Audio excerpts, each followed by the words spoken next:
Hello and welcome guys, स्वागत है हमारे यूट्यूब चैनल स्टडी स्क्वायर में। ये हमारी सीरीज की 6th वीडियो होने वाली है, जहां पर हम चैप्टर नंबर 6 सोसाइटल इम्पैक्ट्स को पढ़ने वाले हैं। इस वीडियो में हम वो सारे टॉपिक्स को कवर करने वाले हैं जो कि हमारे इंटरनेट एंड हमारे सोसाइटी से रिलेटेड है।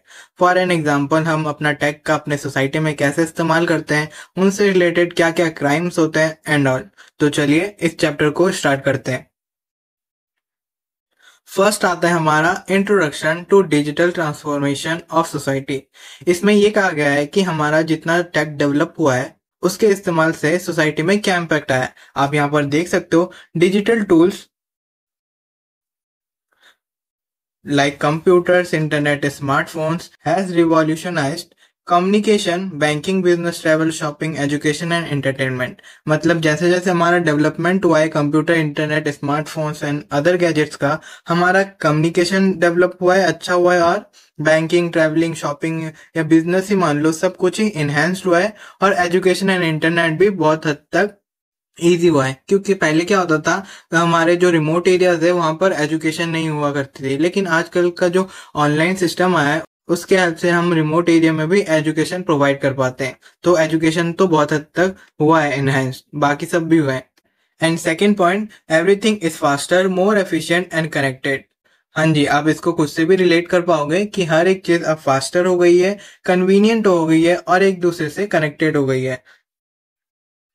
और अगर हम रियल लाइफ के एग्जाम्पल ही गए हैं, तो हम सोसाइटी में अगर यहाँ से वहाँ ट्रैवल करना चाहते हैं तो हम अपने टिकट्स बुक करते हैं, किसी को मनी ट्रांसफर करना होता है वो भी कर पाते हैं, कोई ऑनलाइन क्लास लेनी होती है या फिर बिजनेस मीटिंग्स वगैरह होती है वो भी हम with the help of internet and smartphones कर पाते हैं।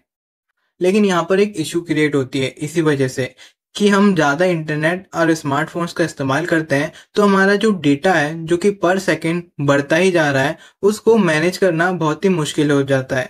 इसकी वजह से बहुत बार हमारा डेटा ब्रीच हो जाता है। आप न्यूज़ में भी सुनते होंगे, रिसेंटली भी डेटा ब्रीच हुआ है बहुत बड़ा। एंड इसकी वजह से हमको बहुत सारे थ्रेट्स एंड अनएथिकल बिहेवियर से डील करना पड़ता है। लेकिन अब यहाँ पर एक क्वेश्चन आता है कि हम तो यूज कर रहे हैं हमारे फोन से एंड उस वेबसाइट से, तो किसी और को पता कैसे चल रहा है कि हमारा डेटा कैसे रिलेटेड है, कि हम उसको कैसे यूज करते हैं। तो बेसिकली इसका सिंपल सा आंसर है कि डिजिटल फुटप्रिंटिंग्स। ये बेसिकली आपके रिकॉर्ड्स होते हैं जो कि आप डिजिटली कोई कंटेंट या फिर कुछ यूज करते हो, तो उसके जो रिकॉर्डिंग्स होती है एक्टिविटीज की, उनको हम डिजिटल फुटप्रिंटिंग्स कहते हैं। इसका डेफिनेशन में भी आप देख सकते हो, the data you leave behind when using the internet. मतलब जब भी हम इंटरनेट यूज करते हैं तो जो डेटा पीछे छूट जाता है, जो कि हमारी एक्टिविटीज का रिकॉर्ड होता है, उसको बेसिकली हम फुट प्रिंटिंग्स कहते हैं या फिर फुट प्रिंट्स कहते हैं। उसी के हेल्प से हमारी एडवर्टाइजमेंट चलती है, हमारे को सर्विलियंस किया जाता है गवर्नमेंट के थ्रू एंड ऑल, सब कुछ इसी की वजह से होता है। अब ये जो फुट प्रिंटिंग है ये बेसिकली दो टाइप का होता है, एक एक्टिव एंड एक पैसिव। एक्टिव फुट प्रिंटिंग मतलब एक्टिव डिजिटल फुट प्रिंटिंग वो फुट प्रिंटिंग होती है जब हम इंटेंशनली कोई डेटा को छोड़ते हैं हमारे इंटरनेट में, जैसे कुछ पोस्ट कर दिया, कहीं पे लाइक्स वगैरह कर दी, कहीं पे कुछ कमेंट कर दिया, वो सब। एंड पैसिव फुट प्रिंटिंग पे हमारा कोई कंट्रोल नहीं रहता।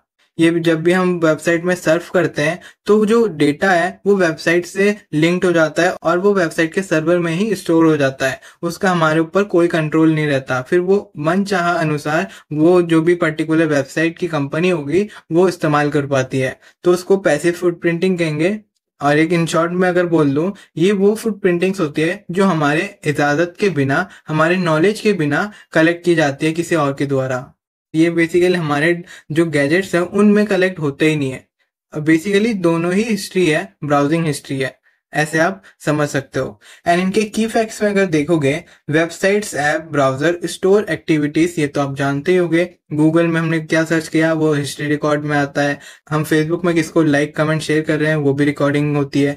तो ये बेसिकली इन्हीं ऐप, वेबसाइट और ब्राउजर के द्वारा ही कलेक्ट किया जाता है एंड देन वो पास ऑन किया जाता है। एंड इसी की बेसिस में आप इतना आइडिया लगा ही सकते हो, आपने ये फेस भी किया होगा कि जब भी हम कुछ लिखते हैं, फॉर एन एग्जांपल कार या फिर क्लोथ, तो उसी से रिलेटेड हमको एडवर्टाइजमेंट वीडियोस वगैरह शो होने लग जाती है। ऐसा क्यों? ये बेसिकली फुट प्रिंटिंग्स के हेल्प से होता है। कंपनीज बेसिकली क्या करती है, ये डेटा चुरा कर अपने मतलब से यूज करती है। जैसे कि अगर कोई पर्सन है उसको ट्रैवलिंग पसंद है तो वो अपने कंपनीज के जितने भी सर्विसेज होंगे उनमें से ट्रैवलिंग के जितने भी कंटेंट शो करवा पाएगा वो शो करता रहेगा, जिससे कि हमारे यूजर्स को वो अच्छा लगे और उनसे पैसे निकलवाया जाए। बस यही मोटिव रहता है। एंड नेक्स्ट पॉइंट में आप देखोगे deleting data doesn't erase it all from all servers. मतलब अगर हम ये चाहे तो डिलीट करना फिर भी नहीं कर पाएंगे, क्योंकि ये हमारे बस में ही नहीं रहता। एक बार क्रिएट हो जाता है तो वो कहाँ कहाँ सेव हो रखा है आपको क्या मालूम। आप तो बस एक नॉर्मल से यूजर हो, लेकिन जो कंपनीज के मेन मेन सर्वर्स होते हैं, कितने ब्रॉड ब्रॉड सर्वर्स होते हैं, उनकी कॉम्प्लेक्स एल्गोरिदम कैसे वर्क कर रही है वो बस कंपनी को ही पता है। And third point, digital footprints can be used for ad tracing identity and even misuse, जैसे कि मैंने अभी जस्ट आपको बताया। तो अब इसको अवॉइड कैसे करें? तो उसके लिए आप उतना ही इस्तेमाल करो इंटरनेट जितना आपको रिक्वायर्ड है। वीपीएन वगैरह का इस्तेमाल करो और अपने इंफॉर्मेशन को जितना हो सके कंजर्व करो। यही एक बेस्ट मेथड है आपको इन सब से प्रिवेंट करने का। फिर एक और टर्म आती है हमारे पास, डिजिटल सोसाइटी एंड नेटिजन। अब आपने नेटिजन तो फर्स्ट टाइम सुना होगा। ये बेसिकली नेटिजन ऑनलाइन सिटीजन्स को कहते हैं, एंड डिजिटल सोसाइटी वो सोसाइटी जो डिजिटली एग्जिस्ट करती हो। For an example, digital society is a society where technology influences most human activities like shopping, learning, banking and communicating. For an example, जो social media apps हम इस्तेमाल करते हैं वो भी एक तरीके का डिजिटल सोसाइटी कहलाती है। जैसे हमारा टेलीग्राम हो गया, हमारा फेसबुक, इंस्टाग्राम, स्नैपचैट, व्हाट्सअप, ये सारे ही मान लो जहाँ पर हम एक दूसरे के साथ कनेक्टेड रहते हैं एंड ये रिटर्न एक्टिविटीज हम करते रहते हैं। एंड नेटिजन जो मैंने अभी बताया, digital citizens are called netizens. And इन नेटिजन्स का कुछ रिस्पॉन्सिबिलिटी भी होती है, उसको हम आगे और अच्छे से डिस्कस करेंगे। लेकिन फिलहाल के तौर पर a responsible and ethical user of the internet are called netizens. अब ये रिस्पॉन्सिबिलिटी है क्या, इसको हम आगे डिस्कस करने वाले हैं। तो उससे पहले आप ये देखो, good netizens follows net etiquettes, communication etiquettes and social media etiquettes. मतलब यही है वो रिस्पॉन्सिबिलिटीज या फिर लॉज या फिर आपके रूल्स रेगुलेशन जिनको अगर आप फॉलो करोगे तो आप एक गुड नेटिजन कहलाओगे। फॉर एन एग्जाम्पल, जैसे हमारे मौलिक अधिकार है, ह्यूमन राइट्स है, उनको अगर हम फॉलो करते हैं तो हम एक गुड सिटीजन कहलाते हैं। सिमिलर टू दैट, अगर हम इन टॉपिक्स मतलब इन पॉइंट्स का अच्छे से फॉलो अप करेंगे तो हम एक गुड नेटिजन कहलाएंगे। अब ये फॉलो अप को और अच्छे से पढ़ लेते हैं बेसिकली इन टॉपिक्स को, कि फर्स्ट नेट एटिक्वेट्स क्या होते हैं। नेट एटिक्वेट्स को नेटिक्वेट्स भी कहते हैं। ये बेसिकली ऑनलाइन रूल्स हैं जो कि आपके बिहेवियर में होना चाहिए, तो ही आप एक अच्छे सिटीजन, ऑनलाइन सिटीजन कहलाओगे in terms of digital society. Alright, तो इसमें लिखा है बी एथिकल। फर्स्ट पॉइंट, आपको एथिकल मतलब सारे रूल्स को फॉलो करना चाहिए। इसके अंदर क्या आता है, कुछ कॉपी मत करो जो कि कॉपीराइटेड है, मतलब उनको यूज भी मत करो। कॉपीराइटेड क्या है, मतलब किसी और की चीज जो कि उसने बनाई है ओरिजिनली, जिसने उसको इन्वेंट किया है, उसकी चीजें उसके परमिशन के अलावा आप इस्तेमाल नहीं करो। And then shared verified truthful information, मतलब कि अगर आपके पास कोई इंफॉर्मेशन है वैल्यूएबल एंड जो ओरिजिनल है तो आप उसको शेयर करो, अपने तक मत रखो, आप दूसरों तक भी शेयर करो। And avoid fake news and spam. हाँ जी, मतलब जो फेक न्यूज़ एंड स्पैम्स है उनको फॉलो अप ना करो और ना ही उनको स्प्रेड करो। सेकेंड पॉइंट ये कहता है बी रिस्पेक्टफुल, मतलब अगर आप किसी से बातचीत कर रहे हो तो आप उसके भी लिमिटेशंस या फिर एज एन पर्सन उसके प्रति रिस्पेक्टफुल रहो। ये नहीं कि ऑनलाइन अगर वो देख नहीं रहा तो कुछ भी अनाप शनाप बोल दो, जैसे ज्यादातर लोग ऑनलाइन बोल जाते हैं, वैसे नहीं करना होता। यहाँ पर भी आप देख सकते हो respect other privacy and culture, क्योंकि आपको नहीं पता वो कौन से समाज से आ रहा है, कहाँ से आ रहा है, तो आपको रिस्पेक्टफुल होना चाहिए। सेकेंड पॉइंट ये कहता है never share someone else data without permission, कि उसके इजाजत के बिना उसका डेटा कभी भी शेयर मत करो। ये तो हमारे रियल लाइफ में भी एप्लीकेबल है कि किसी का डेटा, किसी की भी बातचीत, किसी का भी इंफॉर्मेशन उसके परमिशन के विदाउट शेयर नहीं करना चाहिए। ये बहुत ही अनएथिकल चीज है। एंड थर्ड पॉइंट ये कहता है बी रिस्पॉन्सिबल, मतलब अगर आप इंटरनेट का इस्तेमाल कर रहे हो तो आपको रिस्पॉन्सिबिलिटी भी उठानी पड़ेगी इंटरनेट के इस्तेमाल के लिए। जैसे अवॉइड साइबर बुलिंग, मतलब कोई अगर आपको ऑनलाइन थ्रेट कर रहा है, आपको इंसल्ट कर रहा है, जो अनाप शनाप बोल रहा है उसको अवॉइड करो और रिपीट में उसको वो सब भी ना बोलो। क्लियर है। Second point, don't encourage trolls, मतलब अगर आपको कोई ट्रोल कर रहा है जैसे सोशल मीडिया या फिर हमारे जो बॉलीवुड के एक्टर्स है उनको किया जाता है, उनको भी इनकरेज मत करिए एंड उनका पार्ट भी मत बनिए। And always remember your online actions can be traced through your digital footprints, क्योंकि अगर एक बार ये ट्रेस्ड हो गया एंड अगर आप आइडेंटिफाइड हो गए कि आप कौन हो, आपने क्या क्या बोला है, और अगर वो अनएथिकल हुआ तो इसका फलस्वरूप आप जेल भी जा सकते हो। एंड वन एडिशनल टिप कि मैं जानता हूँ आप 11th-12th में पढ़ रहे हो, तो आपकी एज अराउंड 15 to 16 या फिर 14 to 15-16 होगी, तो इस एज में आपके बिगड़ने के तो बहुत ज्यादा चांसेस है। तो मैं आपको ये रिकमेंड करता हूँ कि आप ऑनलाइन कुछ भी मिसबिहेव मत करो, क्योंकि ना बल्कि ये आपको इफेक्ट करेगी, आपके फैमिली को भी इफेक्ट करेगी। एंड नेक्स्ट है हमारा कम्युनिकेशन एटिक्वेट्स। इसमें क्या हम सीखेंगे कि हम अगर किसी से कम्युनिकेट कर रहे हैं तो हमको किन चीजों का ध्यान रखना चाहिए। फर्स्ट ऑफ ऑल मैं कम्युनिकेशन में email, messaging, forums, video calls, audio calls को कंसीडर करूंगा एंड पोस्ट वगैरह के कमेंट्स भी मान लेना। करेक्ट है। इसमें आपको बी प्रिसाइज होना है, मतलब जो कह रहे हो वही बोलो। फालतू में ना अपना टाइम वेस्ट करो, ना किसी और का टाइम वेस्ट करो, ना अपना डेटा वेस्ट करो। ठीक है। बी रिस्पेक्ट टाइम, मतलब ये एक्सपेक्ट मत करो कि आपने अगर 1 सेकंड में रिप्लाई दिया है तो वो बंदा भी उतना ही फ्री रहेगा आपके जैसे, और वो भी इंस्टेंटली आपको रिप्लाई करेगा। वो किसी भी सिचुएशन में हो सकता है, और अगर ना भी हो वो उसका चॉइस है, वो कब आपको रिप्लाई करना चाह रहा है। तो आपके उसके टाइम के प्रति भी रिस्पेक्ट दिखानी चाहिए। ये नहीं कि अगर वो रिप्लाई नहीं कर रहा है इंस्टेंट, आप अनाप शनाप बोल दो, ऐसा नहीं करते। देन थर्ड पॉइंट ये कहता है रिस्पेक्ट डेटा लिमिट्स, मतलब कि अगर आपका जो डेटा लिमिट है उसको रिस्पेक्ट करना चाहिए। फॉर एन एग्जांपल, अगर आपके पास लार्ज फाइल है तो जरूरी नहीं है कि वही लार्ज फाइल आप ट्रांसफर करो, आप उसको कंप्रेस कर सकते हो, उसको स्मॉलर वे में कन्वर्ट कर सकते हो, फिर उसको भेज सकते हो, जिससे आपका डेटा बचेगा, है ना। तो रिस्पेक्ट करना चाहिए अपने डेटा लिमिट्स को भी। एंड देन आता है हमारा fourth point, be polite. Be polite मतलब यही कि अगर आप किसी से बात कर रहे हो तो ऑब्वियसली आपको रिस्पेक्ट एंड पोलाइटनेस तो दिखानी चाहिए, रूड ना हो। अब मान लो हम वीडियो कॉल कर रहे हैं या फिर हम ऑडियो कॉल कर रहे हैं, तब तो पता चल जाता है कौन पोलाइट है कौन अनपोलाइट है, लेकिन अगर हम मैसेज कर रहे हैं तो कैसे पता चले। उसका एक बेसिक सा सिंटैक्स है कि अगर कोई ऑल कैप्स में कुछ लिख रहा है तो उसका मतलब वो शाउट कर रहा है, मतलब चिल्ला रहा है, तो ये अनपोलाइटनेस में आता है। अगर आप first letter capital and rest of the small लिखो तो वो नॉर्मल रिप्लाईज कहलाई जाती है। करेक्ट है। फॉर एन एग्जाम्पल, अगर मान लो मैंने यहाँ पर कार लिखा है CAR,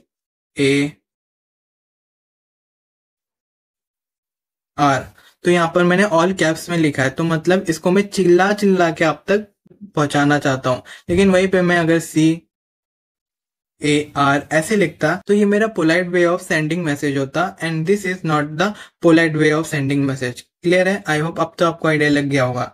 एंड लास्ट पॉइंट ये कहता है बी क्रेडिबल, मतलब share only what you know and can be backup, मतलब जो भी आप कह रहे हो वो आपको पता भी होना चाहिए कि किसके रिगार्डिंग कह रहे हो एंड क्या मैटर आप कह रहे हो। ये नहीं कि कुछ भी पका पका के बोल दिया एंड उसका आपके पास कोई प्रूफ नहीं है, तो अनप्रूफ डेटा आपको नहीं फैलाना चाहिए। देन थर्ड पॉइंट आता है हमारा social media etiquettes. Social media etiquettes हमको ये बताता है कि हम सोशल मीडिया में कैसे बिहेव करें। क्लियर है। एंड सोशल मीडिया में हम ये इंक्लूड करेंगे जैसे Facebook, Instagram, Snapchat, YouTube, Insta, ये सब। तो हमको पहला तो सिक्योरिटी को देखना है कि हम सिक्योर रहे, हमारा यूनिक पासवर्ड रहे, हमारा यूनिक यूजर नेम रहे। डोंट शेयर लॉगिन इन्फो, हमको अपना login user name password share नहीं करना। आई होप आपको पता ही होगा, इतना तो सिंसियर आप हो ही। And third point, be careful who you add as your friend. हाँ, ये बहुत इंपॉर्टेंट है गर्ल्स एंड बॉयज दोनों के लिए ही, कि हमको अननोन मेंबर्स को अपने सोशल मीडिया अकाउंट्स में ऐड नहीं करना, क्योंकि बहुत बार देखा जाता है वही आपके ट्रबल का कॉज होता है। क्लियर है। ये खासकर गर्ल्स को ध्यान में रखना चाहिए कि कोई भी अननोन पर्सन अगर आपके सोशल मीडिया अकाउंट में है तो ही और she can cause you trouble, क्योंकि आपको नहीं पता वो कौन है।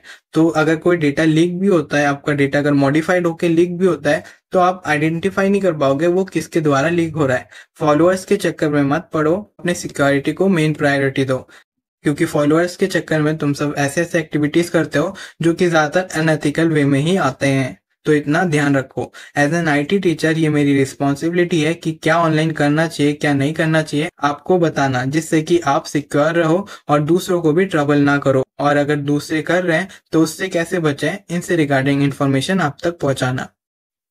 अगर इनमें से कोई चीज आपके फ्रेंड्स या फिर फ्रेंड सर्कल में किसी को नहीं मालूम तो आप उसको भी शेयर करो एंड ये वीडियो उन तक पहुंचा सकते हो, जिससे कि हम अवेयर रह पाए ऑनलाइन सोसाइटी में, जो कि आजकल हर एक पर्सन है, आदर यू से अबाउट 5 ईयर और 6 ईयर ओल्ड किड, और you say about 80 to 90 years old grand parents. Alright, and second point हमको ये कहता है कि बी रिस्पॉन्सिबल, कि हम रिस्पॉन्सिबल रहे। Think before you uploading content. Obviously जो भी आप अपलोड कर रहे हो, मेक श्योर कि वो रेलिवेंट हो। अगर आपने एक बार अपलोड कर दी तो वो डेटा सेव रह जाता है ऑनलाइन, उसको हम परमानेंटली तो डिलीट कर ही नहीं सकते। जैसे कितने सारे एमएमएस वगैरह लीक हो जाते हैं, वो एक बार लीक हो जाने के बाद कितना भी ट्राई कर लो वो डिलीट नहीं हो पाते। किसे पता किसने अपने डिवाइस में सेव करके रखा है, किसे पता किसने उसकी स्क्रीनशॉट ले रखी है। So be aware of uploading contents. Alright, second point, avoid over sharing personal photos और सेंसिटिव इंफॉर्मेशन। ये तो आपको ज्यादा अच्छे से पता होगा। एंड थर्ड पॉइंट हमको ये कहा जाता है कि be aware of fake newses and hoax messages. मतलब जो फेक न्यूज़ है, जो हमको भ्रष्ट करने वाली मैसेजेस है, जैसे कोई भी किसी पार्टी से रिलेटेड कोई मैसेजेस ट्वीट करता है या फिर शेयर कर रहा होता है, फेक न्यूज़ेस जो हमको मैनिपुलेशन करती है, तो उनसे हम अवॉइड करें, उनको ना ही शेयर करें, ना उन पे हम फोकस करें। And second, fake accounts pretending to be someone else. मतलब कभी आपको किसी का फेक अकाउंट बना के ऐसे प्रिटेंड भी नहीं करना, और अगर कोई करता है तो उसको रिपोर्ट करना है। ऑलराइट, तो ये थे कुछ हमारे सोशल मीडिया एटिक्वेट्स। तो चलो अब आगे बढ़ते हैं। अब आता है जो हम डेटा ऑलवेज हम कंप्यूटर में, मतलब इंटरनेट पे अपलोड कर रहे हैं, उनको प्रोटेक्ट कैसे करें और उनकी प्राइवेसी कैसे लगाएं। तो सेंसिटिव इंफॉर्मेशन में आपके पर्सनल, फाइनेंशियल, हेल्थ या फिर पासवर्ड, बायोमेट्रिक डेटास वगैरह आ जाते हैं, जो कि कोई अगर चुरा ले तो आपको डेफिनेटली ट्रबल कर सकता है।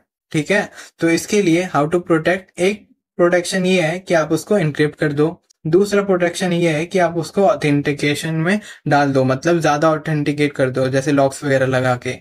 इंक्रिप्शन में यह होता है कि हम उस डेटा को ऐसे फॉर्मेट में कन्वर्ट कर देते हैं जो कि सामने वाला उस की के अलावा, मतलब उस इंक्रिप्शन को समझने के अलावा समझ नहीं सकता। फॉर एन एग्जाम्पल, ABCD को हम नॉर्मली ना लिख के उसको कन्वर्ट करके लिख सकते हैं, जिससे सामने वाले को इस फॉर्मेट का पता ना हो। उसके लिए ये काला अक्षर भैंस बराबर, जस्ट लाइक दैट। क्लियर है? जैसे हमारा व्हाट्सएप है, वो बहुत ही हाईली इंक्रिप्टेड माना जाता है, क्योंकि वो एंड टू एंड इंक्रिप्टेड होता है। मतलब हम जो मैसेज लिखते हैं वो पहले चेंज होता है इंक्रिप्शन के हेल्प से, एंड देन वो ट्रांसफर होने के बाद वहां पे फिर डिक्रिप्ट होता है उस की से। क्लियर है? इसीलिए उसको कोई सी नहीं कर पाता, नॉट इवन व्हाट्सएप। उनका तो यही कहना है। अब क्या होता है नहीं होता वो बात की बात है, लेकिन ये ऐसे वर्क कर रहा होता है। एंड सेकेंड, ऑथेंटिकेशन, मतलब आप OTP, पासवर्ड, लॉक्स वगैरह लगाओ, जितने हो सके उतने लॉक्स लगाओ। डबल ऑथेंटिकेशन कर दो, ट्रिपल ऑथेंटिकेशन कर दो, जस्ट आपके डेटा को सेव करके रखो, इसका ये मतलब है। एंड इसके रिगार्डिंग हमारे पास कुछ लॉज हैं जो कि हर कंट्री के पास अलग अलग हैं। कैसे उनके यूजर्स का डेटा अगर चुराया जाता है तो उनपे क्या एक्शन लिया जाए, इनसे रिलेटेड हर एक कंट्री में लॉज है। पहले नहीं हुआ करता था, लेकिन अब है। पहले क्या हुआ था, जैसे जब पहले पहला कंप्यूटर आया था तो लोग जो समझते थे टेक्निकल चीजों को, तो वो बहुत हैकिंग वगैरह करते थे और मिस यूजेस करते थे। तो गवर्नमेंट भी तब शॉक हो गई कि ऐसा तो नहीं होना चाहिए, ये भी तो एक क्राइम ही है। तो इस बेसिस से हमारे पास लॉस क्रिएट किए गए जो कि डेटा प्रोटेक्शन या फिर साइबर सिक्योरिटी से रिलेटेड बनाए गए, जो हमको ये बताता है कि इंटरनेट का कानून क्या है बेसिकली। इसको और अच्छे से देख लेते हैं हम इन डिटेल में, जो कि ये इंटेलेक्चुअल प्रॉपर्टी राइट, IPR कह लो। ये प्रॉपर्टी राइट या फिर ये हमारा एक ऐसा कानून है जहां पर हमको लीगल प्रोटेक्शन मिल जाती है हमारे कोई भी ओरिजिनल वर्क का। फॉर एन एग्जाम्पल, जैसे आपने कोई आइडिया बनाया, डिजाइन बनाई, इन्वेंशन करी, ब्रांड नेम लिया, उन सब से रिलेटेड आप एक लीगली प्रोटेक्शन ले सकते हो बाय गवर्नमेंट। तो उसको लेने के लिए आपको कॉपीराइट क्लेम करना पड़ता है, मतलब खरीदना पड़ता है गवर्नमेंट के द्वारा। पेटेंट को सिक्योर करना पड़ता है और ट्रेडमार्क भी खरीदना पड़ता है। ये तो आपने आई गेस सुना ही होगा, बिजनेस से रिलेटेड वगैरह। तो ये 3 टाइप के प्रॉपर्टी राइट्स है। अगर आपका कोई ऑनलाइन कंटेंट है तो आप ये प्रॉपर्टी राइट अवेल कर सकते हो। इसमें क्या कहा गया है कि अगर आप कॉपीराइट वाला राइट लेते हो तो आपकी जो क्रिएशन है, जैसे बुक्स या फिर म्यूजिक या फिर सॉफ्टवेयर, वीडियोस या फिर कुछ भी आप जो डिजिटली क्रिएट कर रहे हो, तो उसके ऊपर आपकी ऑथेंटिकेशन लग जाती है कि ये डेडिकेटेड टू योरसेल्फ ही है, मतलब ये बंदे ने इसको बनाया है। तो इस बंदे के परमिशन के अलावा अगर कोई और इसका इस्तेमाल कर रहा है, वो लीगली एप्लीकेबल है उस बंदे पे केस करने के लिए कि जिसने उसका वर्क चुराया हो। जैसे जंगल बुक, इसकी बात कर लेते हैं, ये आपके बुक में भी है। तो जंगल बुक जिसने लिखा है, एक ऑथर है, मुझे ना ऑथर का नाम नहीं मालूम, आई एम सॉरी, बट जिन्होंने भी जंगल बुक को लिखा है, तो उन पर्सन मतलब उन ऑथर के परमिशन के अलावा ये जो स्टोरी है वो कोई तीसरा बंदा यूज नहीं कर सकता। क्लियर है? एंड देन आता है हमारा पेटेंट। पेटेंट में आप किसी अगर इन्वेंशन को कर रहे हो, ये डायरेक्टली इन्वेंशन से ही रिलेटेड है कि अगर आप कोई इन्वेंशन कर रहे हो तो उसका जो सिस्टम और मैकेनिज्म है उस पे पेटेंट ले सकते हो। पेटेंट लेते हो तो कोई उस सिस्टम को 20 साल तक कॉपी कर नहीं सकता, लेकिन 20 साल के बाद वो फ्री हो जाता है तो उसको कोई भी कॉपी कर सकता है, लेकिन 20 साल तक वो आपको ही डेडिकेटेड रहता है। कोई अगर आपका वो डिजाइन चुरा के आपके ही जैसा कोई आइटम क्रिएट करता है तो आप उस पर लीगली एक्शन ले सकते हो। एंड देन आता है ट्रेडमार्क। ट्रेडमार्क बेसिकली नेम से रिलेटेड है एंड लोगो से, कि आपके जैसा लोगो और अगर आपके जैसा नाम कोई दूसरा बंदा इस्तेमाल कर रहा है तो क्या होता है, पब्लिक डाइवर्ट भी हो जाती है। तो इसी वजह से ट्रेडमार्क लिया जाता है कि हमारा नाम हमको ही डेडिकेटेड है और अगर कोई तीसरा या फिर दूसरा बंदा ले रहा है तो उस पर लीगली एक्शन लिया जाए। एंड देन आती है हमारी लाइसेंसिंग। लाइसेंसिंग कॉपीराइटिंग से थोड़ी अलग होती है। लाइसेंसिंग में क्या होता है, आप लीगल परमिशन लेते हो यूज करने का। यहाँ पर आप क्रिएट नहीं कर रहे हो, बस आप लीगल परमिशन ले रहे हो किसी और की चीज को इस्तेमाल करने के लिए। क्लियर है? इसमें कॉपीराइट तो ओनरशिप हो जाती है जैसे कि मैंने बोला, लेकिन लाइसेंसिंग जो होती है वो परमिशन होती है। तो आप इस पे थोड़ा ध्यान देना क्योंकि ये थोड़ा कंफ्यूजिंग है, इसीलिए मैंने बता दिया। Licensing allows other to use, share और सेल कॉपीराइटेड वर्क।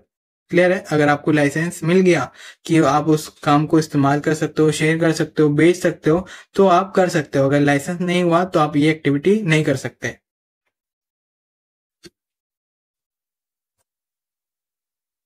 अब आते हैं कुछ आईपीआर वायलेशन, मतलब इंटरनेट प्रॉपर्टी राइट वायलेशंस। इसमें आता है फर्स्ट प्लेगरिज्म, मतलब सेम कॉपी कंटेंट कोई और बना रहा है। जैसे आपने कोई इमेज बनाई, सेम इमेज किसी और ने बनाई एंड फिर उसने अपने हिसाब से उसको इस्तेमाल किया, लेकिन यहाँ पर उसने भी क्रिएट करी और आपने भी क्रिएट करी, लेकिन आपका ओरिजिनल था, उसका कॉपीड था। तो इसी कॉपीड की वजह से उस पे एक्शन लिया जा सकता है, जिसको हम प्लेगरिज्म कहते हैं। यहाँ पर आप देख सकते हो, कॉपिंग text, ideas, content without crediting the original author, तो वो प्लेगरिज्म वायलेशन में आ जाता है। मतलब कि ये अगर किसी का कंटेंट आप कॉपी कर भी रहे हो तो उसका नाम नीचे मेंशन करना आपको रिक्वायर्ड ही है। अगर आप बिना नाम के उसको यूज करोगे, मतलब क्या, ये आपका है लेकिन ये आपका तो नहीं है, तो आपको फिर ये वायलेशंस के अगेंस्ट आपके ऊपर एक्शन हो सकता है। एंड सेकंड है कॉपीराइट इन्फ्रिंजमेंट, मतलब using copyrighted material without permission. ये भी वैसे सही है कि कॉपीराइटेड मटेरियल विदाउट परमिशन अगर इस्तेमाल कर रहे हो तो वो कॉपीराइट इन्फ्रिंजमेंट में आया जाता है। जैसे डाउनलोडिंग पेड सॉफ्टवेयर और सॉन्ग्स फॉर फ्री, जैसे कि ज्यादातर इंडियंस करते ही हैं कि कोई मूवी हुई नहीं, वो ऑनलाइन डाउनलोड कर लेंगे और उसको देख रहे होंगे, ये भी कॉपीराइटेड इन्फ्रिंजमेंट में ही आता है। फिर आता है नेक्स्ट ट्रेडमार्क इन्फ्रिंजमेंट। इसमें क्या होता है, किसी भी ब्रांड और लोगो का विदाउट परमिशन यूज करना। जैसे हम नाइकी का शूज नाइकी की में कन्वर्ट कर देते हैं, पूमा का टूमा कुमा कुछ भी कर देते हैं, वो सारे ट्रेडमार्क इन्फ्रिंजमेंट में आते हैं जो कि बिजनेस से रिलेटेड होते हैं ज्यादातर। And these are legal offences and unethical practices. हमारे लिए ज्यादातर कैजुअल में ही कंसिडर हो जाता है, लेकिन ये ज्यादातर लीगल ऑफेंसेस में एंड अनएथिकल प्रैक्टिसेस में कंसिडर होते हैं। फिर नेक्स्ट आता है हमारा open source and public licences. Open source basically free of cost and modify and shared होते हैं, जो कि मैंने प्रीवियसली भी बोला था एक वीडियो में 11th क्लास के, कि वो सारे कंटेंट या फिर सॉफ्टवेयर या फिर प्रोग्राम जो कि आप उसका इस्तेमाल कर सकते हो, उस पर फेरबदल भी कर सकते हो और उसको शेयर भी कर सकते हो। इसमें किसी का क्लेम नहीं रहता, वो ओपन सोर्स आपको दिया ही गया है इस वजह से। फिर आता है कुछ पॉपुलर लाइसेंसेस जैसे CC, creative Commons and JNU, मतलब जनरल पब्लिक लाइसेंसेस, जो कि जीपीएल कहा जाता है। ये ज्यादातर software, work, images, videos, tax वगैरह से रिलेटेड होते हैं। इन पे हम और डिटेल में बात करेंगे। तो आप यहाँ पर एग्जांपल भी देख सकते हो, Linux, Mozilla, Firefox, Libre Office, VLC player. ये कुछ ऐसे सॉफ्टवेयर हैं जो कि open source and public licence को प्रमोट करते हैं। अब एक इम्पॉर्टेंट चीज जो छूट गई थी कि सॉफ्टवेयर पायरेसी, ये होता क्या है? Software piracy is using, sharing, distributing software illegally, copyright software without buying a licence is a crime. हाँ जी, इसका बेसिक मतलब ये कहता है कि अगर आप किसी का सॉफ्टवेयर जो कि पेड है और आपको उसको यूज करने की परमिशन नहीं है, फिर भी आप उसको एक्सेस कर रहे हो, डिस्ट्रीब्यूट कर रहे हो, शेयर कर रहे हो, तो वो इलीगल माना जाता है और वो एक क्राइम है। ये सॉफ्टवेयर पायरेसी के अगेंस्ट आता है, जिसको हम सॉफ्टवेयर पायरेसी कहते हैं। मतलब किसी और का सॉफ्टवेयर, उसको मॉडिफाई करो, चेंज करो, उसके सोर्स कोड से खेलो एंड देन उसको किसी और को डाउनलोड करने के लिए प्रमोट भी करो, तो वो सॉफ्टवेयर पायरेसी में आता है। ये सॉफ्टवेयर्स में बहुत चलता है, जहां पर आप देखोगे व्हाट्सएप प्रो, इंस्टाग्राम प्रो, ऐसे कुछ सॉफ्टवेयर्स होते हैं जो कि पायरेसी सॉफ्टवेयर्स होते हैं, मतलब थर्ड पार्टी ऐप्स कह लो। एंड इसके कॉन्सिक्वेंसेस भी आप देख सकते हो अगर आप करते हो, कि पुअर सिस्टम परफॉर्मेंसेस होगी, लीगल पेनल्टीज आ सकती है, harm the software industry and economy, and आपके कंप्यूटर को भी ये खराब या डैमेज कर सकता है। तो इसका सोल्यूशन यही है कि आप लाइसेंस सॉफ्टवेयर इस्तेमाल करो, या फिर आप ओरिजिनल जो सॉफ्टवेयर है उन्हीं को इस्तेमाल करो। अब आता है हमारा क्रिएटिव कॉमन्स। इसको अच्छे से बता देता हूँ। बेसिकली ये एक नॉन प्रॉफिट ऑर्गेनाइजेशन है, जिन्होंने एक ऐसा प्लेटफॉर्म क्रिएट किया है जहां पर वो सारे क्रिएटर्स आके अपना काम अपलोड कर सकते हैं, जिससे जिससे वो काम कोई भी अपने हिसाब से इस्तेमाल कर सके। That's all. यहाँ पर आप स्टेटमेंट भी देख सकते हो, a non profit organisation that allows creator to freely share their work with proper credit. जैसे कि मैंने अभी बोला कि कोई भी क्रिएटर आके अपना काम शेयर कर सकता है इस प्लेटफॉर्म में, और जो भी इसको इस्तेमाल करेगा उस पे प्रॉपर क्रेडिट रहेगा। एंड सेकंड पॉइंट ये कहता है, makes it easier to legally use creative content, music, image, videos, educational material, software etc। जिससे क्या होता है, हमारे इंटरनेट में ऐसे कंटेंट मिल जाते हैं जो कि हमारे बहुत यूज में आते हैं, जैसे एजुकेशन मटेरियल हो गया, सॉफ्टवेयर, वीडियोस, ये सारे क्रिएटिव कमेंट्स में कुछ कंटेंट्स हैं जो कि आप फ्रीली इस्तेमाल भी कर सकते हो। मैं आपको शो कर देता हूँ। तो आप देख सकते हो, मैंने सिंपली कार इमेज यहाँ पर टाइप करी एंड देन यहाँ पर जितने भी कार इमेज इंटरनेट में है वो यहाँ पर आ गई। लेकिन इसमें दो टाइप्स के इमेजेस है, एक जो लाइसेंस्ड है एंड एक जो क्रिएटिव कमेंट्स है। तो आप क्रिएटिव कमेंट्स को इस्तेमाल करना चाहते हो तो आप सिंपली फिल्टर में आओ और यहाँ पर राइट यूसेज में अगर ऑल क्रिएटिव कमेंट्स लिखोगे तो आपको ये जो इमेजेस दिख रही है ये सारे फ्री टू यूज इमेजेस है, मतलब इन पे किसी का कॉपीराइट नहीं है। तो ये सेफ टू यूज है। अगर आप इनको बेचना चाहो तो बेच सकते हो, कहीं पे भी यूज करना चाहो कर सकते हो, वो आप पे डिपेंड करता है। कोई भी आपके ऊपर लीगल एक्शन नहीं लेगा। लेकिन वहीं पे अगर आप नॉन क्रिएटिव कॉमन इमेजेस का इस्तेमाल करोगे तो आप पे लीगल एक्शन लिया जा सकता है। इतना आप समझ लो बस। एंड यहाँ पर कुछ types of creative common licences हैं जो कि एज पर देयर राइट्स उनको इस्तेमाल कर सकते हो। यहाँ पर आप स्क्रीनशॉट लेके पढ़ सकते हो। फिर नेक्स्ट आता है साइबर क्राइम। ये बहुत ही इंपॉर्टेंट है, सारे ध्यान से सुनिए। Cyber crime is an criminal activity involving computers और डिजिटल नेटवर्क्स। मतलब साइबर क्राइम वो एक्टिविटी है जब हम कंप्यूटर्स, डिजिटल डिवाइसेस, नेटवर्क्स का इस्तेमाल करते हैं किसी क्राइम को अंजाम देने के लिए। तो ये ऑनलाइन चलता है तो इसको साइबर क्राइम कहा जाता है। एंड इसका टाइप है, पहला कि आप सिस्टम को टारगेट कर रहे हो या फिर सिस्टम के थ्रू कोई क्राइम कर रहे हो। यहाँ पर क्या होता है, अगर हम सिस्टम को टारगेट कर रहे हैं तो हैकिंग, वायरसेस वगैरह डिप्लॉय करेंगे एंड वो सिस्टम को खराब कर देगा, करप्ट कर देगा, या फिर जो इन्फॉर्मेशन चुरानी होगी वो चुरा लेगा। एंड सेकंड पॉइंट, अगर यूजिंग द सिस्टम कर रहे हैं तो हम क्या करते हैं, ऑनलाइन की हेल्प से कोई लिंक वगैरह शेयर करते हैं जिसके द्वारा हम फ्रॉड, एक्सटॉर्शन, आइडेंटिटी थेफ्ट वगैरह कर पाते हैं। क्लियर है? तो ये दो टाइप्स है बेसिकली। इनका एक ही पर्पस होता है कि फाइनेंशियल गेन करे, मतलब पैसे कमाए, रिवेंज ले मतलब बदला करे, या फिर पॉलिटिकल मोटिव्स होते हैं कुछ, और पर्सनल हार्म। इन रीजंस की वजह से ज्यादातर साइबर क्राइम्स किया जाता है। और एक चीज होती है, आई एम केपेबल ऑफ। अगर मैं केपेबल हो तो मैं करता हूँ। ऐसे भी कुछ कॉजेस हैं जो कि साइबर क्राइम को अंजाम देते हैं। And beside of this, hacking के बारे में तो आप जानते ही होंगे। बेसिकली हैकिंग होता है अनऑथराइज्ड एक्सेस, मतलब उसके परमिशन के विदाउट आप एक्सेस कर रहे हो उसके सिस्टम को, तो वो हैकिंग कहलाती है। एंड ये दो टाइप्स के होते हैं, white hat hacking, black hat hacking. White hat hacking आप क्या करते हो, परमिशन लेके उसके ऊपर बस चेक वगैरह करते हो, मतलब उसका सिस्टम हैक करके उसको बताते हो कि इसमें ये लूप्स है, ये फॉल्ट है, ये एरर है, ताकि वो इन फ्यूचर उसको ठीक करे। उसके परमिशन के हिसाब से फिर हैक करते हो, मतलब उसका परमिशन लेके हैक करते हो। लेकिन व्हाइट हैट हैकिंग इसका अपोजिट होता है। यहाँ पर आप उसका परमिशन नहीं ले रहे एंड आप उसके सिस्टम को हैक कर रहे हो। इसका मोटिव क्रिमिनली होता है, लेकिन इसका मोटिव जो होता है वो सिक्योरिटी रीजन से होता है। तो हमारी इकोनॉमी में जो व्हाइट हैट हैकर्स हैं वो बेसिकली पेन टेस्टर कहलाते हैं या फिर लीगल हैकर्स कहलाते हैं, और black hat hackers illegal hackers कहलाते हैं। इनके अलावा भी दो और टाइप्स होते हैं, एक रेड हैट हैकर एंड एक grey hat hacker. Grey hat hacker kind of इन दोनों का सम्मिशन होता है कि कभी कभी वो एथिकल काम कर लेता है और कभी कभी वो अनएथिकल काम कर लेता है, पकड़ा नहीं जाता तो उसको ग्रे हैट हैकर कहते हैं। सबको पता होता है कौन क्या काम कर रहा है। एंड रेड हैट हैकर मान लो इन सब का बॉस होता है, जो कि बहुत ही एडवांस टेक्नोलॉजी के साथ बहुत मास लेवल में हैकिंग वगैरह को अंजाम देता है। जैसे एक फेमस ग्रुप है एनोनिमस, ये एक रेड हैट हैकर का ग्रुप है जो कि क्रिमिनल एक्टिविटीज तो नहीं करते, लेकिन ये गवर्नमेंट को टारगेट करते हैं जो भी वो खराब चीजें करते हैं हमारी सोसाइटी में। फिर आता है हमारा फिशिंग एंड आइडेंटिटी थेफ्ट। ये बेसिकली दो टाइप्स है हैकिंग के।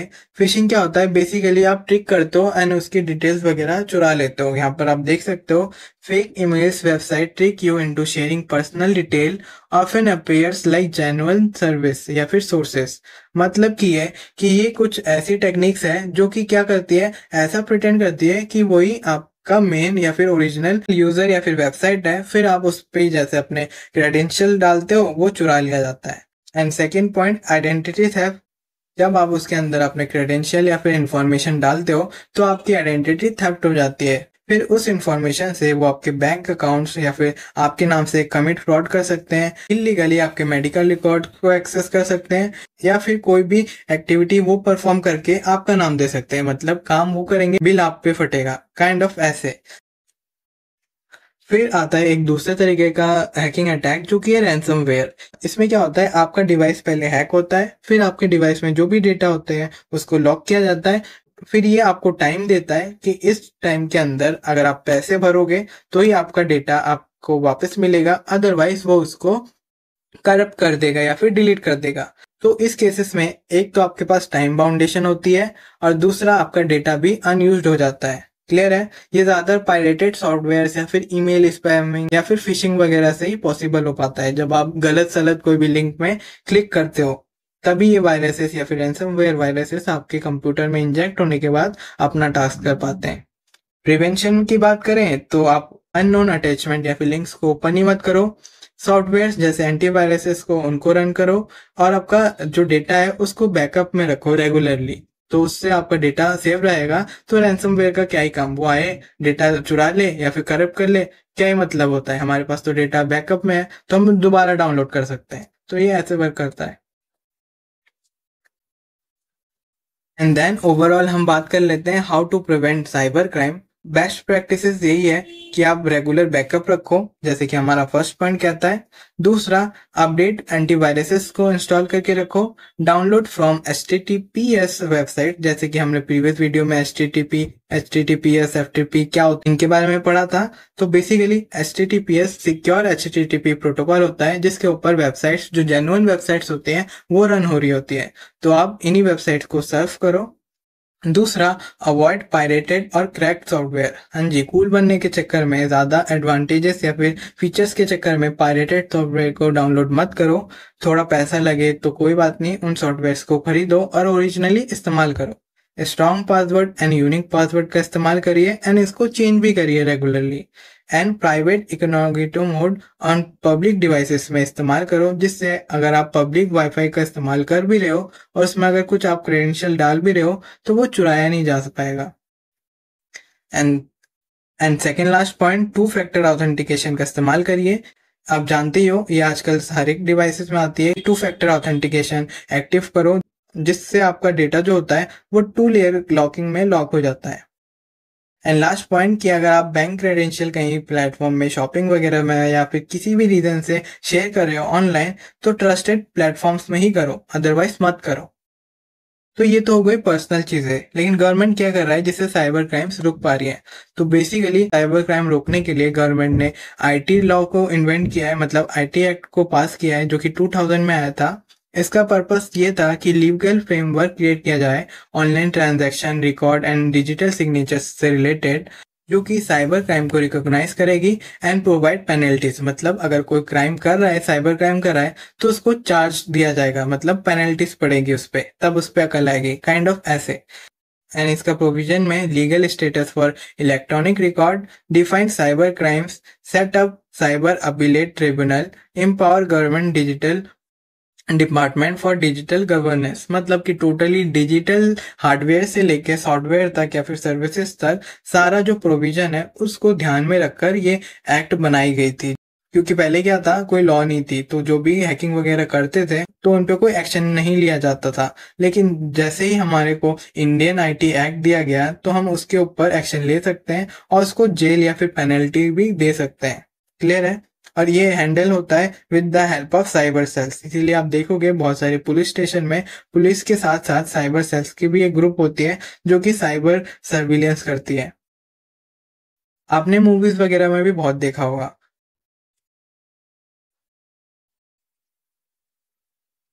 एंड देन आता है हमारा नेक्स्ट पॉइंट, ई वेस्ट।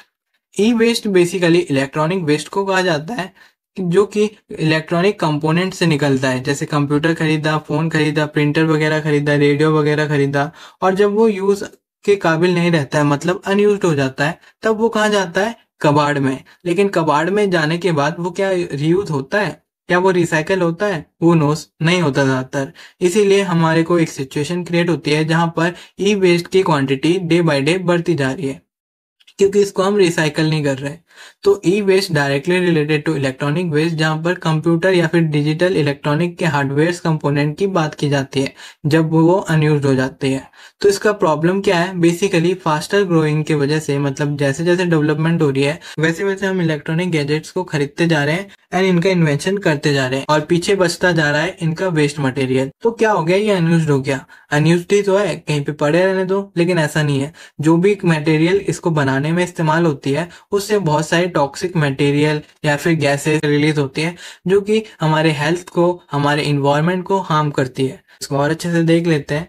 यहाँ पर आप देखोगे इसके इम्पैक्ट। बेसिकली ये ज्यादातर पोल्यूट होती है सॉइल, वाटर, एयर से। इनके अंदर हम देखेंगे लेड पाया जाता है, बेरिलियम, मरकरी, कैडमियम, प्लास्टिक्स, ये सब पाए जाते हैं। लेड इफेक्ट करता है हमारे ब्रेन एंड किडनी को, स्पेशली हमारे चिल्ड्रंस को। बेरिलियम कॉज करता है कैंसर्स वगैरह। Mercury damages the brain and respiratory system.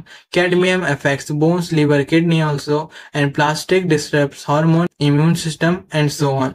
इनकी गिनती ही नहीं खत्म होती। तो आप देख सकते हो ये कितना ज्यादा हार्म करते हैं हमारे एनवायरनमेंट को। तो अब इनको ठीक कैसे करें सर? तो बेसिकली हम ये 3R का इस्तेमाल कर सकते हैं, जहां पर आप देख सकते हो reduce, reuse and recycle. Reduce मतलब हम इनका उपयोग कम कर सकते हैं, जितना यूज करना हो उतना ही करें। रीयूज, उनको हम दोबारा उपयोग में ला सकते हैं। रिफर्बिश जैसे मटेरियल, जैसे रिफर्बिश लैपटॉप्स होते हैं, रिफर्बिश हमारे फोन्स वगैरह होते हैं, जरूरी थोड़ी है नया ही खरीदें। रिफर्बिश तो खरीद सकते हैं ना, जो ठीक से चल रहे हैं, उसमें क्या दिक्कत है? या फिर उनको रिसाइकल कर दो, मतलब उनको किसी और चीज में कन्वर्ट कर दो, या फिर उनको कंपनीज को वापस दे दो जो उनको रिसाइकल करके उनके जो यूजेबल पार्ट्स है उनको तो किसी उपयोग में ले ही आएंगे। क्लियर है यहाँ तक? तो चलो अब आगे बढ़ते हैं। E waste management system in India. India में ये एक्ट आया था 1986 में, जिसमें पोल्यूटर पेस नाम का एक प्रिंसिपल आया था। इसके तहत जो भी पोल्यूशन फैला रहा है उसको पे करना पड़ता है। मतलब अगर आप पोल्यूशन कॉज कर रहे हो एनवायरनमेंट को तो आपको पे करना पड़ेगा। इसके लिमिट्स है जो कि कंपनीज में भी लागू करी जाती है एंड नॉर्मल पीपल्स में भी लागू करी जाती है। लेकिन ये मैनेज कौन करता है? ये एक्ट, ये मैनेजमेंट सिस्टम बेसिकली सीपीसीबी और डीआईटी जैसी कंपनीज इसको हैंडल करती है, इनकी गाइडलाइंस प्रोवाइड करती है एंड साइड बाय साइड इनसे रिलेटेड चार्ज भी अप्लाई करती है। एंड नाउ अब आता है हमारा last topic, impact of digital tech on health. तो ओवरऑल हमने देख लिया कि टेक हमारे सोसाइटी से कैसे रिलेट होता है, कैसे साइबर क्राइम्स होते हैं, हमारा डेटा कैसे कहाँ से ट्रैक होता है, उससे रिलेटेड क्या क्राइम्स होती है एंड सो ऑन। अब इन सब चीजों को हम किसके ही हेल्प से इस्तेमाल करते हैं? बेसिकली टेक्स के हेल्प से, मतलब डिजिटल इक्विपमेंट्स के हेल्प से। तो डिजिटल इक्विपमेंट का जो इस्तेमाल करते हैं उसका हमारे हेल्थ पे क्या असर पड़ता है, उससे रिलेटेड यहाँ पर 3-4 बातें कही गई हैं। जैसे अगर फिजिकल इम्पैक्ट्स की बात करें तो आप देखोगे आंखों में खिंचाव आते हैं, बैक एक मतलब पीठ दर्द, गले दर्द, रिस्ट में इश्यू होती है, फोन पकड़ पकड़ के रखोगे तो रिस्ट में दिक्कत आती है, हमारा पोस्चर खराब होता है एंड सो ऑन। और अगर मेंटल हेल्थ की बात करें, स्ट्रेस होता है, फटीग होता है, एंग्जाइटी होती है, डिप्रेशन होती है, एडिक्शंस होती है, तो इनको ठीक कैसे किया जाए, इसके लिए एक स्टडी है जो कि एर्गोनॉमिक्स है। एर्गोनॉमिक्स बेसिकली एक ऐसी स्टडी है जो कि टेक हेल्थ से रिलेटेड है। कुछ टेक्निक्स यहाँ पर भी लिखे हैं, आप देख सकते हो कि जब भी आप कंप्यूटर या फिर कोई भी टेक इस्तेमाल करो तो आप स्ट्रेट बैठो और स्क्रीन के इक्वल में आपकी आई लेवल होनी चाहिए। स्क्रीन देख देख के थोड़ा ब्रेक भी लो कि लगातार स्क्रीन मत देखते रहो। और आपका जो डिस्टेंस है वो 19 टू 24 इंचेस तक डिस्टेंस होना चाहिए। इसके अलावा आपके पास एडजस्टेबल चेयर होनी चाहिए जो कि आपके बैक को सपोर्ट करे, जो कि ergonomic चेयर आपको अच्छे से प्रोवाइड भी करती है ना। तो इसके अलावा भी ऐसे बहुत सारे टेक्निक्स हैं, ऐसे बहुत सारे रूल्स हैं जो कि एर्गोनॉमिक स्टडी के अंडर आते हैं। इन्होंने ही ये सारे रूल्स इन्वेंट किए हैं जिसके हेल्प से हम टेक का इस्तेमाल करने के साथ साथ हमारे हेल्थ को भी प्रायोरिटाइज कर सकते हैं। तो गाइस आज के लिए इतना ही था, मिलते हैं नेक्स्ट वीडियो में।